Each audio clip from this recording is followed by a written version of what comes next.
Okay, we're back. Sorry about that. We had a little my dehumidifier decided to kick on, and I did not realize it was that loud. So anyway, I think where we left off was you talked to some people that were involved in the case. They kind of gave you some background, said she's a good kid, and you said, "Yep, I'm going to do this. I can help her."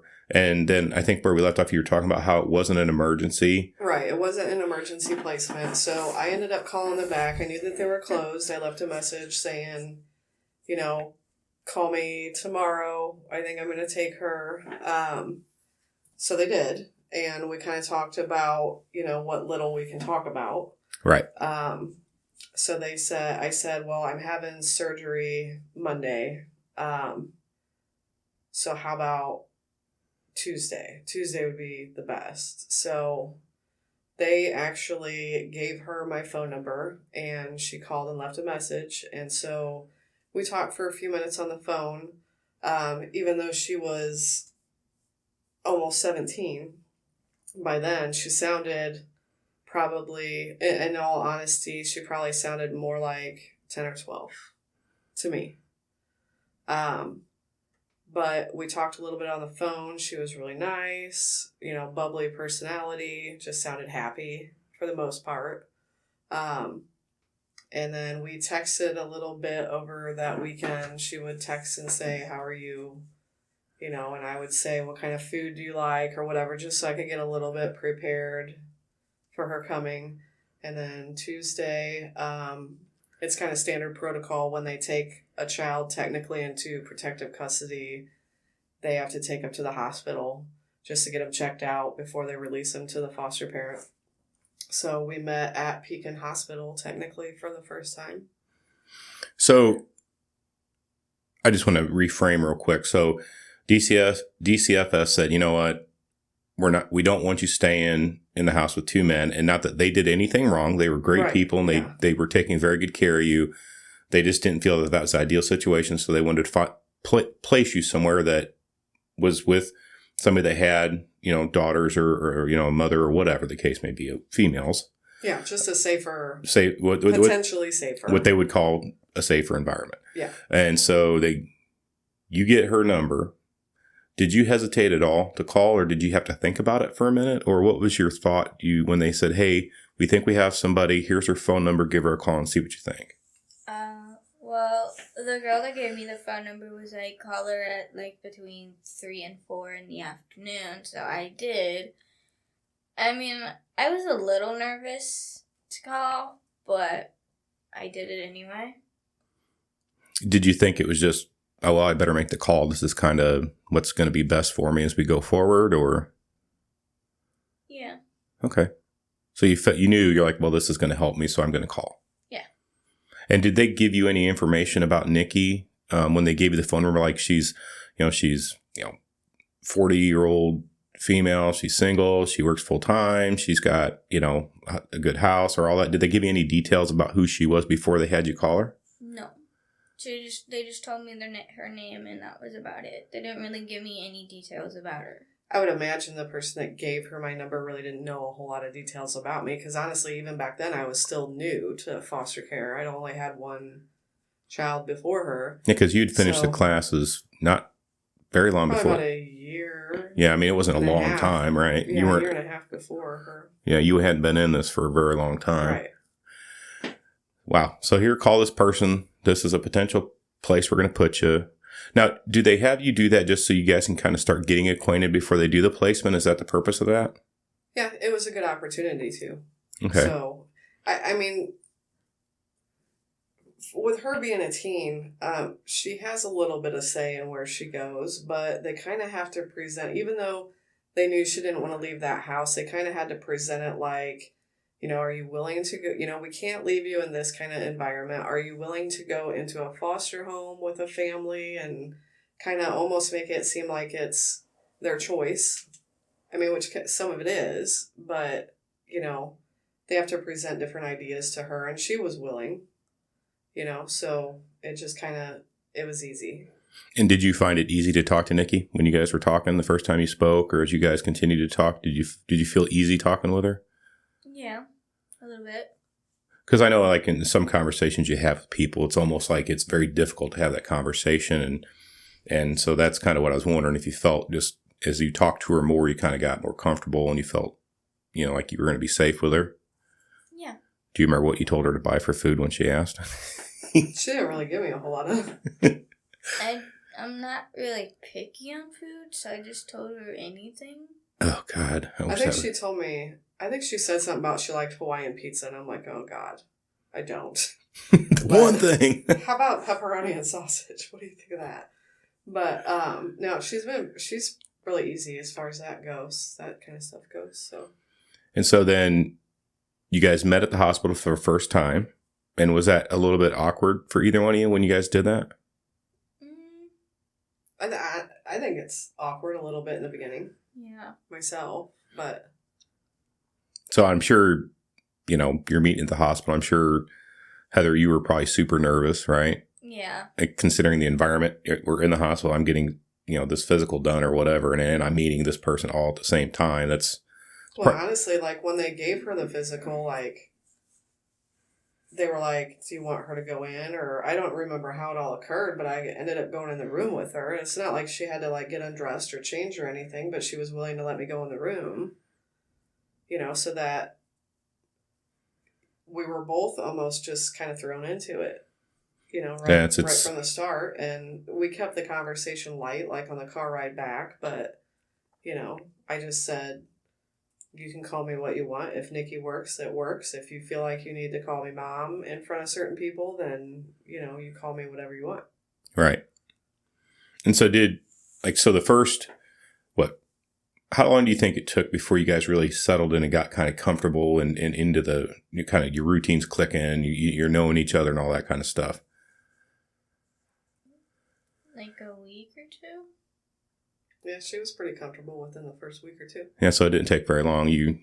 What did you think when the first time you walked into Nikki's house and you saw it and you kind of saw where your room was going to be? What did you think? I have a home now. I have my own room and not anyone to bother me.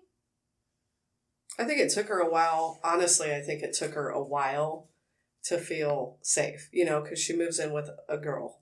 A woman. And a woman, at that point in her life, like, what women have really made her feel safe? Yeah, I was going to say the women in her life at this point have been not good interactions. There's been no... And I know, like, she would be in a lot of contact with her boyfriend's dad at the time. She would text him a lot during the day. I think they were her safety net, but she was, almost an hour away from them. So I think it took her a while before she could, like, literally think, okay, I'm safe in this house even though she's the only other one here. That's how I felt like. I think it took her a while to realize that I'm not just a sissy mom. Yeah. I'm a mom that can probably handle a lot of things. Well, and you didn't hurt her. Right.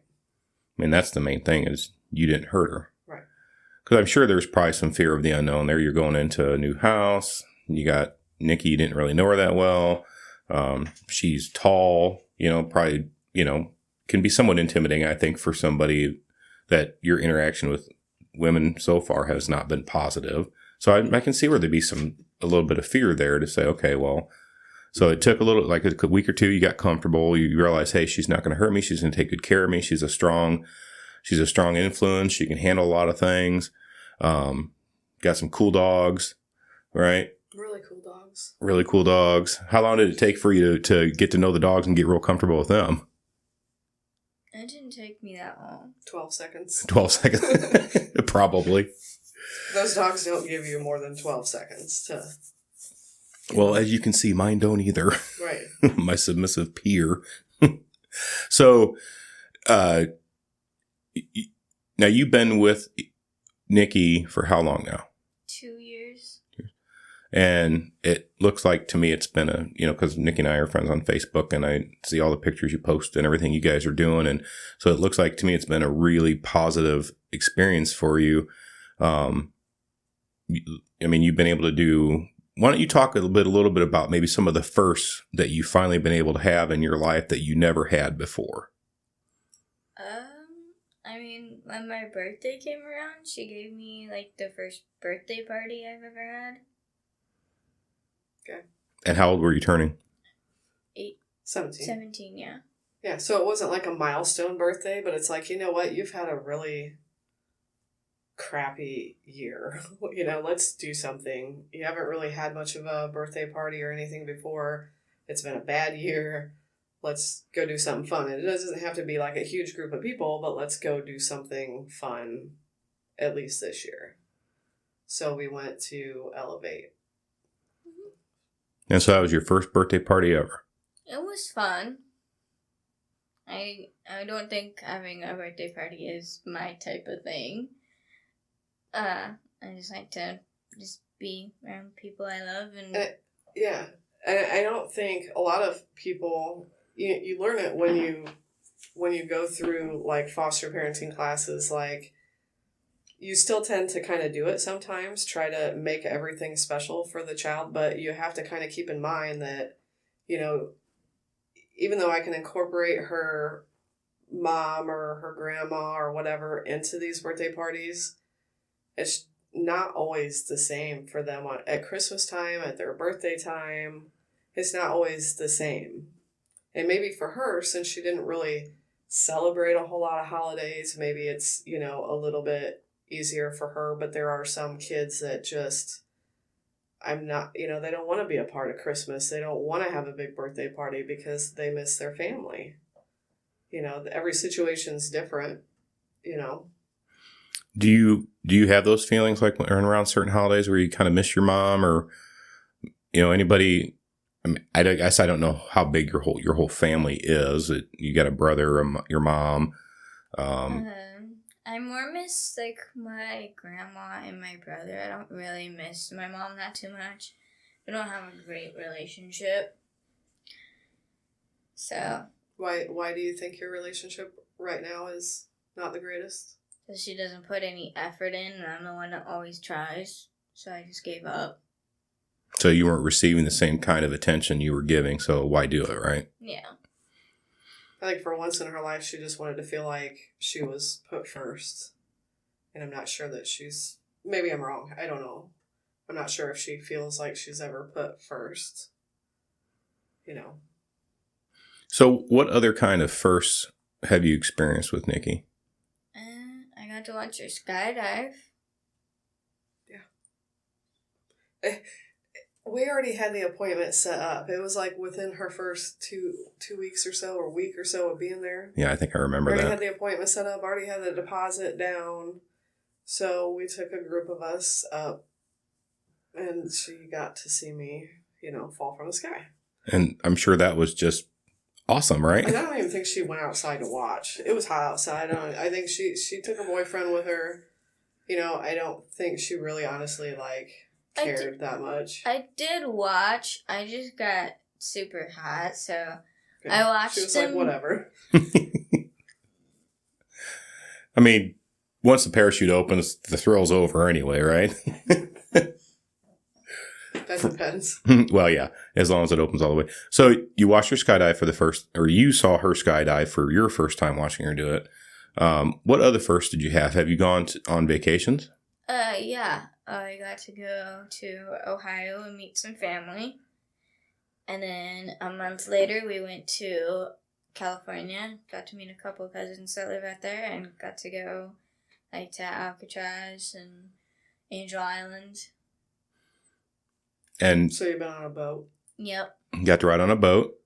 She got to drive a boat, actually. I had to drive a police boat. Did you really? What kind of police boat? The Park District police boat. The chief there is an amazing guy. And I said, hey, she's never been on a boat. Do you think you can get the boat out one day and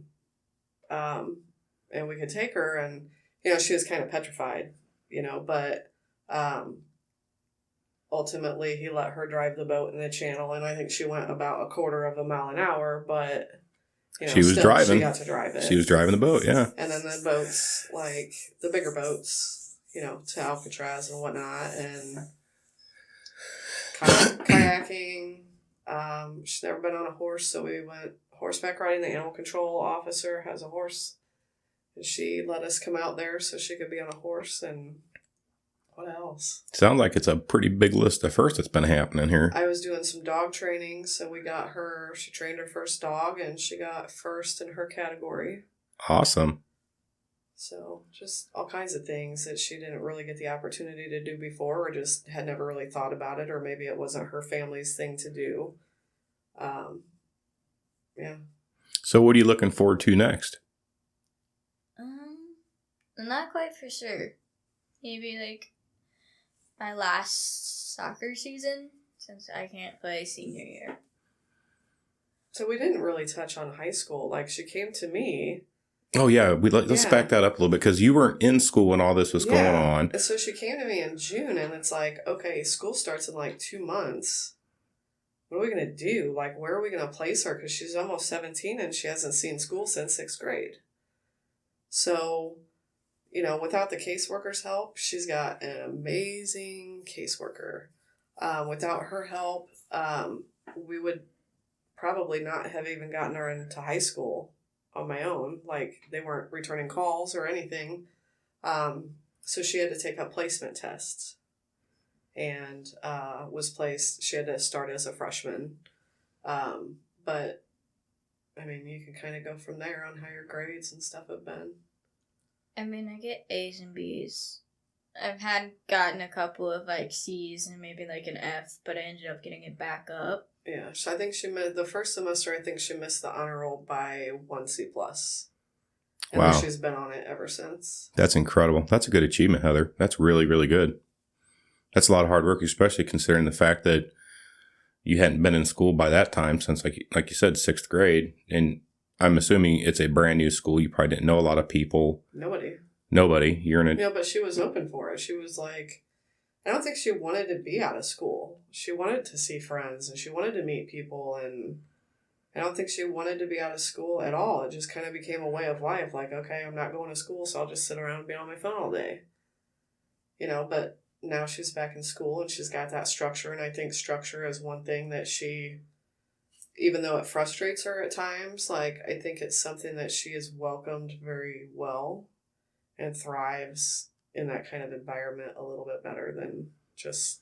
Well, and I think that's any kid in general. I mean, they have to have structure. I mean, if you don't, and they're left to their own devices, they just are not able to grow and mature like you would think that like they should be. So now that you're in high school, you love it, I'm assuming, right? Mm-hmm. Were you super frustrated when they shut the schools down and did the e-learning or whatever from home?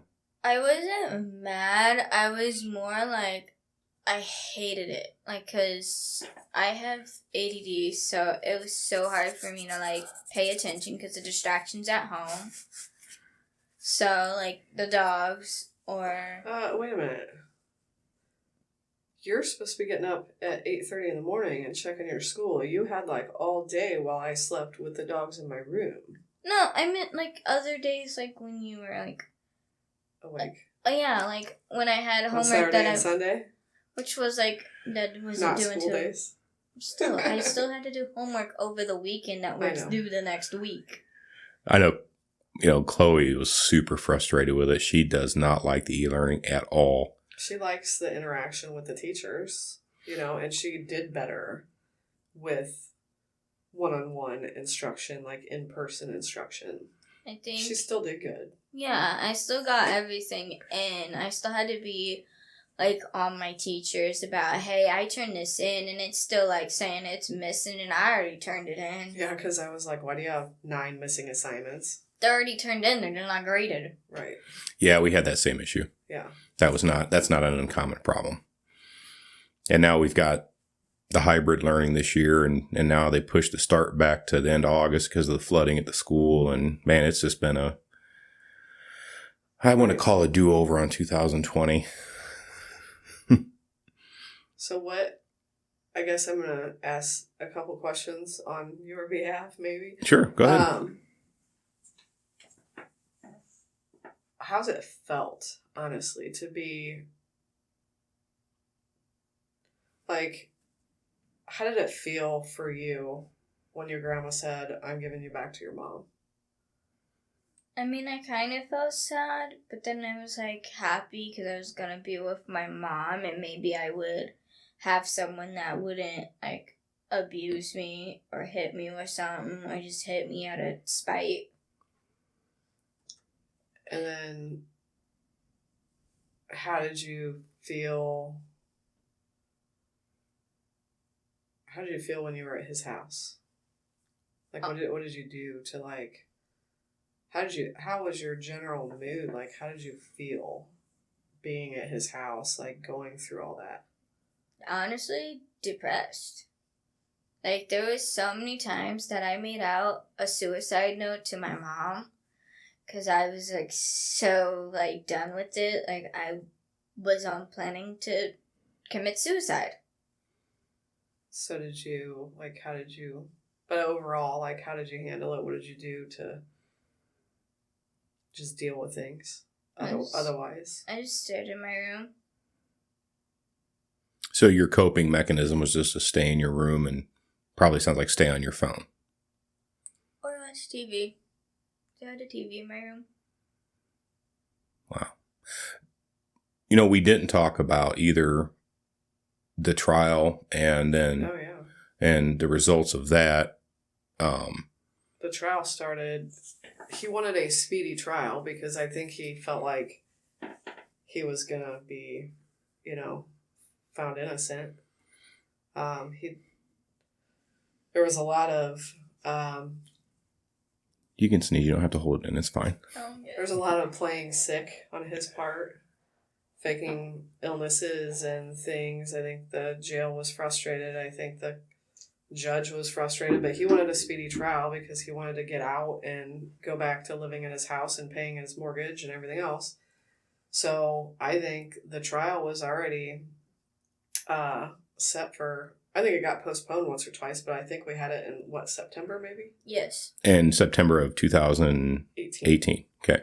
So she was removed from the house in May, and boom, already September. And she was placed with you what month? Where did you? June. Okay. And so leading up to the trial, was there a lot of work that you had to do, Heather, or a lot of different interviews and all that different kind of stuff? Yes. And when you were doing those things, how were you feeling about that? Or maybe what were you thinking about when you were having those interviews or whatever they were doing with the attorneys and stuff?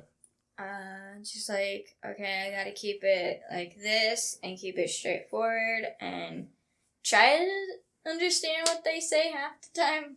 Yeah, I mean, she missed 7th and 8th grade. I mean, how many words do you learn and how many, can you imagine the vocabulary that she's missed out on? Like, it was hard for her because, like, these court people and judges and state's attorneys and lawyers all talk way over her head. She hasn't learned these words, and she didn't know what this meant. And legal language isn't easy to understand Right. sometimes anyway. Right. So there was a lot of basically court preparation on how to testify and, how things were going to be and what she should wear. And Now, do you remember how many interviews you had leading up to that? Wasn't there like 3 or 4? Yeah, 3 or 4. 3 or 4. So you're doing all the prep, like you were saying, Nikki, that then they're telling her what to wear and all this kind of stuff, Yeah, right? and counseling started, and it kind of sucked because we wanted the counseling to be geared towards her coping with everything, but instead she had to kind of help prepare her also for the testimony and everything. So I had to take her to, every appointment, and they don't really care what your schedule is. Like, they don't care if she has to be pulled out of school, that she needs to be at the courthouse at this time. And, so there was a lot of that, and she was nervous. Rightfully so. Right. And you're talking about a lot of very painful memories and things that have happened. She knows that she has to get up on the stand and testify against him. So knowing that, and you knew, and I'm sure they gave you the date that you would have to be there to do that. Did you feel a lot of anxiety leading up to that date, knowing that you're going to have to sit on the stand and tell everybody what he had done and while he was in the room there? Yeah. And his family. Some of his family was there. Yeah. Was there any was there any intimidation tactics employed by anybody that would try to keep you from wanting to testify? I mean, his family really didn't do anything. He kept looking at me, like, when I was sitting there. I just, like, looked at Nikki or the state's attorney lady. I don't think there was anything necessarily done to prevent her from testifying. I know at some point we found out close to the court case that he was trying to find out where she went to school. He was trying to have family members call around to different schools and see if she was a student there. And why would they do that? I don't know. And I think that particular family member that he asked was like, I'm not going to do that. It was his sister, and she lived all the way in Montana. She wanted Right. nothing to do with But that. I think he was trying to get her to do it in a letter. So they were monitoring his mail and everything. And, he was getting in trouble for stuff that he was doing there. And he called her, too, because they had the recording of the call, too. And she was like, no, I'm not doing this. Yeah. So. What a sick individual.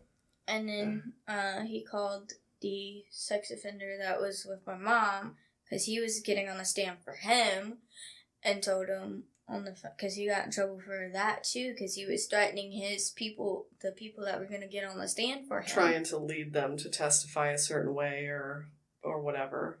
Yeah. I mean, it was very involved. Like, it was every day I would find out like something that he had done or whatever that. So the sex offender testified for Rob? On behalf of him. On behalf of him, like what, that he's a great person or something? Yeah, basically stuff like that, or that he was not knowledgeable of what happened with her. I mean, he lived in the same house. He knew. I mean, he knew. There was so many people. I think that was one thing that frustrated me the most, is there was so many people that knew. And how did they not get in trouble for knowing and not doing anything? Because they really didn't prove. They really couldn't prove it at the time. I mean, Heather, of course, is going to protect her mom Right. or her family. Sure. Of course, we all knew that. State's attorney knew that. But there was bigger fish to fry. And Rob being the biggest. Yes. And so how long were you on the stand? Do you remember? Did it seem like it was a really long time? The first day, how long was I on the stand? Because it felt like... It was a total, with the lunch break and everything, not including the lunch break, I should say. It was like 4 or 5 hours. 4 hours, probably. It was definitely, that state's attorney said she testified the longest of any of her witnesses. That is crazy. That's a long time to be up there answering those questions. And so how was it for the defense attorneys? Were they kind of mean to you, or were they rough on you? Not really. I mean, he wasn't mean or anything. No, he was pretty... I mean, they all know that they have to be, like, respectable to a child. Yeah, they can't, like you see in the TV where they start yelling at you and trying to fluster you. It's so different on TV. I mean, it's the same but different. So was the case pretty cut and dry for the most part, since you had the letters, you had the text messages, you had the Facebook messages? Yeah, I mean, it was pretty cut and dry, but they did a lot of her testimony, and then they showed the evidence that was more cut and dry. So, like, when his family was there, like, I was sitting near his family. One of them said, "I don't believe her." And my sister was there at the time, too, and my sister was all upset about it. She's like, she just said she doesn't believe her. Well, maybe they don't. But if they sit here long enough through all this evidence that they're going to see, there's... And it's funny because they did start sitting through a lot of the evidence. There was stuff on a projector, the letters, the, excerpts from the letters, and there was no denying it at that point. Did you hear any comments that his family made when they showed that type of evidence? No. But I can tell you, not long after they started showing that family left, and they did not return for the rest of the trial. So at that point, they knew it was true. They weren't going to support him anymore. Right. Why they didn't want to support him, but they still wanted to say she was lying. Well, the evidence proved otherwise. Right. And good for you for saving that. Yeah, even his ex-wife, like, they asked her about the notes because they showed her and, like, confirmed if it was his handwriting or mine, and she was he would try to say that she doesn't even know how to write in cursive. She never got to learn cursive in school. I did. She barely knows. So it couldn't have been her handwriting. What did his ex-wife say? She said it was his handwriting. I mean, there was, like, one that was in print, and I was like, oh, God, they're going to think it was mine because I can only write in print, but my print is a whole lot better than his. He doesn't write in print at all. So she confirmed the handwriting was his. Right. So there's no arguing that. She was also somebody that was aware of what was going on. You know, And she how- lived across the street, right? So, Yeah, she lived across the street. She knew. He texted her. But did he tell her he was doing this? How did she know? I don't know how she. He texted her saying that he was in love with me and Yeah. that he wanted to marry me when I was 16. And she was like, she is just a child. But did they say anything? No. No, that is sickening. I want to say, like, from what she's told me over the time that she's been with me, I want to say there was at least 10, if not 20 people that knew and never said anything.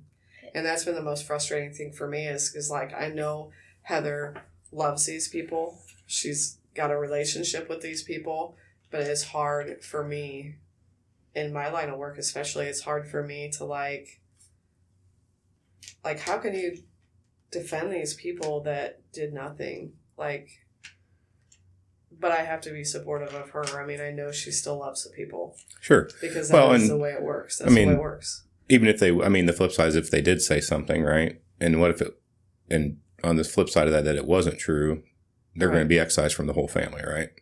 Maybe, yeah. Or I say something and he finds out. Maybe they're afraid of him. I don't know. I'm just throwing a bunch of different scenarios out there. I think some people knew and they should have said something. If you knew, you should have said something. I think there was probably some fear for people in there. And let's face it, some people just say, I don't want to be involved. Yeah. And they think, and unfortunately, they think that excuse is legitimate. It's not. No. Right. But that's how some people, well, I'm just not going to get involved. Well, that doesn't help. Right. So from the time you were 3 years old, you were physically beaten. You've been sexually assaulted multiple times up until you were finally free of this hell that you were living at the age of 16 years old. Yeah. And you didn't end your life. Thank you for that. You stayed strong and you got through it. And you did what was right. You told the truth. And so at the end of the trial, what was the verdict? That he was guilty. And what was his punishment? 28 years. 28 out of a maximum of 30. So we got the opportunity to write victim impact statements, so she wrote hers. You know, and I didn't want to guide her, but I said, look, this is your opportunity to be 100% truthful with your feelings. You have to be, because this is going to impact the judge. So even though it is hard to say or hard to verbalize, maybe I can help you verbalize a couple things, but you have to write this. This has to be you. You know, so she did her victim impact statement. I was told that I could do one because she basically, like, that all happened to her, and then she came to live with me, and I had to deal. So you had to pick up all the pieces. Yeah. I mean, pick up the pieces and build from there, you know, build back from there. So I got to go through the time period right after she was removed from there and all the way up to everything she is now. But it did impact me, you know. So, I mean, she would show me the conversation because she's got the Facebook messengers where he would message her. And then, so she gave him the phone, but she still had her laptop. She's got Messenger on there, so it's like a copy of everything. She showed me everything. It's like, you know, God, who could do this? You know, and he basically, the whole court trial tried to blame everything on her, that she seduced him, that that she basically threatened him, got on top of him with a knife and said she was going to stab him if he didn't give her a baby and everything else. And, you know, there was like one period, you know, there was like periods of time where she lived there, you know, according to what she's told me, that she lived there, that she couldn't handle things anymore. You know, she got mad one day and took a knife and stabbed an orange, and I think she threw the orange at him or whatever, but, you know. Well, I can kind of see why Right. that would be totally legitimate. She's not shown, you know, 1 ounce of violence minus slamming the doors a couple times in my house, but That's a she teenager. also, right, she also has a much more stable, safe, non-dysfunctional, not that I'm the perfect parent, but Well, perfection It's is just- unattainable, right? None of us are perfect parents. it's just easy in my house. But- There's no dysfunction. But what you're not is you're not that guy. Right. You're not that environment. You're not that instability. Yeah. You know, and anything outside of that is an improvement. So you've done a fantastic job. And at least from my own opinion, I think you have. Thank you. Heather, when you heard that sentence and that punishment, what was your thought? That he was finally going away, and no one else will have to go through the exact same thing I did. And you were glad he's gone, right? Yes. Do you remember what you put in your victim impact statement? Mm, And you don't have to share specifics, but I mean, do you remember kind of what your point of the victim impact statement was to him that you're trying to get across to him?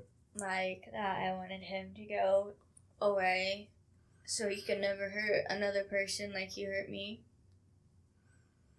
And it makes me wonder, which I think you're absolutely right. He's gone for good now. Cause I mean, he's 61 years old by the time the Yeah, trial, 61. Well, the trial was over. I think he was 60. 60, and he gets 28 years. So he's going to be, if he even gets out of prison, you know, 28's probably before the good time or whatever. yeah, but I think it's in these now. It's truth in sentencing. 65% or something. Yeah, something like that. It's a pretty big number for a guy that's 60 years old, and honestly, Right. he doesn't deserve to ever get out of prison. So Right. ever, but it makes me wonder. I wonder if he'd ever done this before, Yeah, I always wondered myself, but because usually in some cases like this, you would see other victims come forward. Was there anything like that had happened? not that I know of. No. No. No, and it could be. It was just a one-time thing that was just basically, this was a perfect opportunity. You know, like I told her, I'm like, I'm going to be more strict with you, because if you look at statistics, like there's so many more things like that happening, sexual abuse happening with single moms, period. Mm-hmm. Because single moms are almost so desperate to have like that partner in life that they tend to sometimes choose people that aren't appropriate for their kids, or that aren't, you know. Well, I think that's, to that point, I think that was what was done by your mother. Yeah. She picked the people that should not have been in your life and, you know, put you in harm's way. So all this is done. The trial's done. He's gone. Do you feel like there's a little bit of closure in that part of your life? Like now it's closed, it's gone, it's done, finally? Did you get any feeling of that? Yeah. And so tell me how that kind of felt to you when it was done, and how that closure kind of felt to you. It felt like a weight was like lifted. Like that I don't have to go to another court trial again. And I mean, we knew there was a chance that he could appeal, though. But the state's attorney said, who was phenomenal, by the way, said, you know, her chances of testifying again if he appeals are pretty slim. So you just kind of took that for face value. You kind of got that closure. That weight was lifted off of you. Did you have any fear kind of go away? Like you don't have to fear him anymore because now he can't get to you no matter what? Yeah. Because he certainly sounds like he was trying.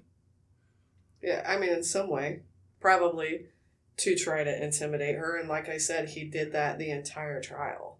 You know, because, well, she was not allowed in there until I could sit in there as much as I wanted, but obviously if she was with me, I didn't want to leave her by herself. Right. With his family coming and going. So I missed out on some of what I wanted to see, but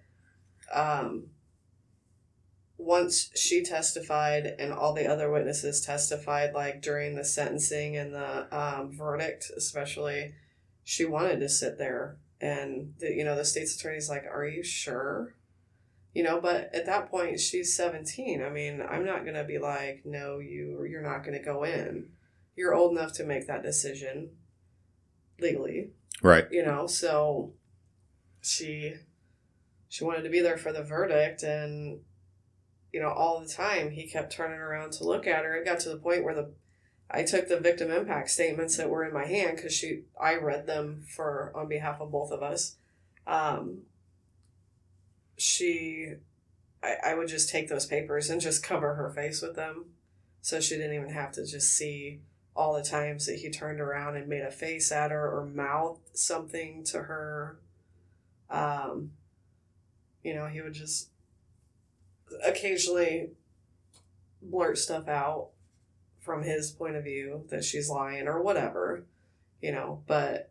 Or about his grandchild, which lives all the way in Texas. Yeah, he didn't want to go to jail because he would miss his grandchild growing up, which I guess he didn't really see very often anyway. But just any excuse he could to not go to jail or get a shorter sentence.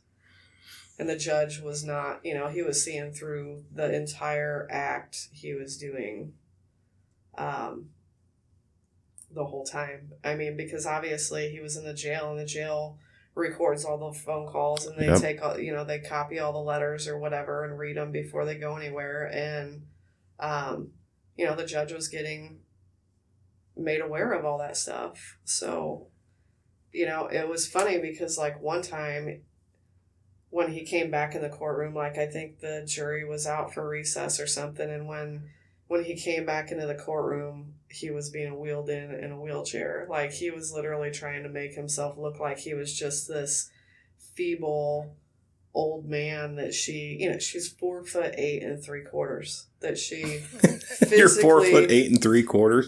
Physically... You are so tiny. Right. Yeah, he tried to make it seem like she just physically, like, forced him to do all this stuff. Yeah, it sounds like to me he just didn't want to take responsibility for what he did. Even if there was any point at any time, she was 16 or whatever, even if there was any point at any time where she was like, yeah, okay, let's do this. The fact is, she's still a kid. And it's still illegal. Yes, exactly. That doesn't make it right. Still a kid, so it's still illegal. So what do you want to be when you get older? I still haven't figured that out yet. You know what? I'm 48 years old and I still haven't figured it out. Right. So do you like your school you're in? You like where things are now? Yep. I'm a junior. I'm excited for this school year because I have a couple of hard classes. I have a couple of academic classes. What are the hard classes you're taking? They're science classes. Because I hate science. I love science. I was not good at science. That was not my favorite thing. I think that's the one I passed the most easy with like an A+, was science. And do you find yourself trying to help other kids? I end up helping kids a lot. Not like with homework and stuff. Or just like if they can't like do something, like try to help them figure it out or something like that. I gotta tell you, your story's incredible. It really is. I mean, you lived through hell most of your life, your young life. I mean, you've really only been out of that for a couple of years now. And there's a lot of people out there that would not have been able to survive that. Really, they would not have been able to. Your strength is incredible. You should be very, very proud of yourself.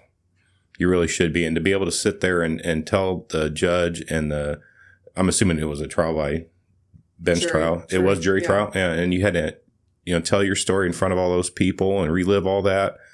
And that's not an easy thing to do. Not when I'm sitting by a bunch of women staring at me. Because how many was there? There's 12 jurors and a couple alternates or whatever, but And most of them were men. The seat is, I don't know, most of them were actually women, I think. Mm-mm. I don't remember. No, it was mostly men. There was like 4 women and all the rest were men. Right. And like 2 of them were like right next to me and I had to look at them and they like looked at me with pity and I'm like, please don't. Yeah, that would be something that would drive me crazy too. You don't want to be pitied. You just want to be done with this nonsense. It's weird because, so like, the one thing that impacted me the most during the whole trial, besides reading the impact statements, she was pretty strong throughout the entire trial, but there was a couple times that she kind of cried, but the one time she cried the most was when they talked about her being homeless. And the state's attorney basically said, because when you're homeless, where do you shower? I mean, you go into a gas station bathroom and you wash yourself in a gas station bathroom, or you just don't. It's not the kind of life that you want to live. And the state's attorney basically said she would rather be stuck living in that house with him with what was happening to her than live with the indignities of being homeless. She didn't cry about that testimony. She cried about being homeless. It was hard for her. Well, I think at some point through your as you're growing up, you realize that this isn't supposed to be how it is as a kid. And then as it continued on, I mean, I think you said it well that, you were severely depressed and that you'd even wrote a couple of suicide notes. I mean, I think you were looking for that escape to get out of that situation. Yeah.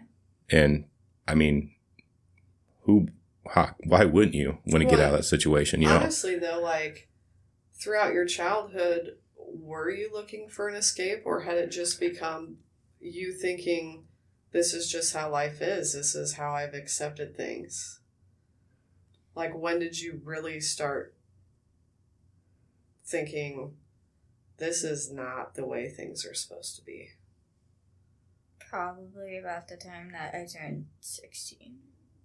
And going through that. And, like, I literally, like, just lost one of my best friends to suicide himself. He shot himself. I mean, he got in trouble when he was a little bit younger. He just got out of, like, juvenile detention. And it was, like, right when he got home and he just shot himself. So I was going through that, too. So I was like, he took the easy way out, so why can't I? What do you think stopped you? My brother. Him having to deal with seeing me in a casket. Would probably kill him. Yeah, her brother loves her. He calls her Ho-Ho. He doesn't really know how to say her name, so he's always called her Ho-Ho. So. Do you get to see him very often? Yeah, I get to see him a lot. He lives with my grandma. She has full custody of him. My mom doesn't have custody. She gave that custody over to her. So I get to see him a lot, but when I was younger, I ended up learning how to, like, take care of him. Oh, so he was around quite a bit, so you're pretty influential to him. Mm-hmm. So he's obviously very important to you. I can see that. How do you feel like, I mean, you had to come live with basically until, obviously we have a relationship now, but you had to come live with a total stranger. And your brother got to stay with your grandma. How does that make you feel? Well, I mean, I was kind of hurt that none of my family could take me. Did it make you wonder whether they could take you or whether they would take you? I think it was more like they could take me. My grandma didn't want to take me because she probably wouldn't be able to handle like all this stuff. Normal teenager stuff. Yeah, because she's only known my brother's teenage stuff. She's had him since he was 3 too. So has he ever left your grandma's house? He can't. He doesn't know how. But I mean, he's never went to anybody else. He's always been with your grandma. Is that? Well, he was with your mom for the first, couple of years, but I'm sure your mom was still in and out of your grandma's house and got some help from her, right? She left my brother with my grandma when he was 3 and went with my dad. So she basically knew she didn't really have the capabilities of taking. Got it. Is that the way it was? Yeah, and then he did go to his dad's house, but they never took care of him at all. Didn't give him his medicine that he was supposed to, so he ended up having seizures when he got home because he never had his medicine.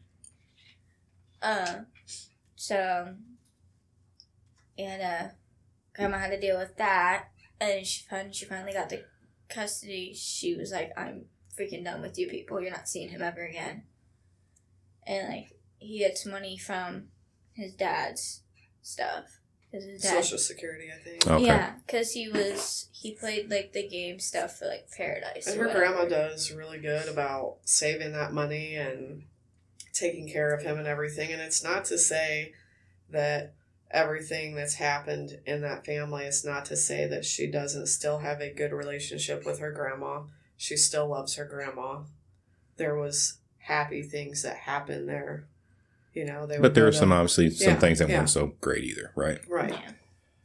And Like- it wasn't all horror, you know. Yeah. Well, I got to tell you, I think you're an incredible kid. I think you've survived through a lot and you've done well. And I think you're going to do amazing things as you get older.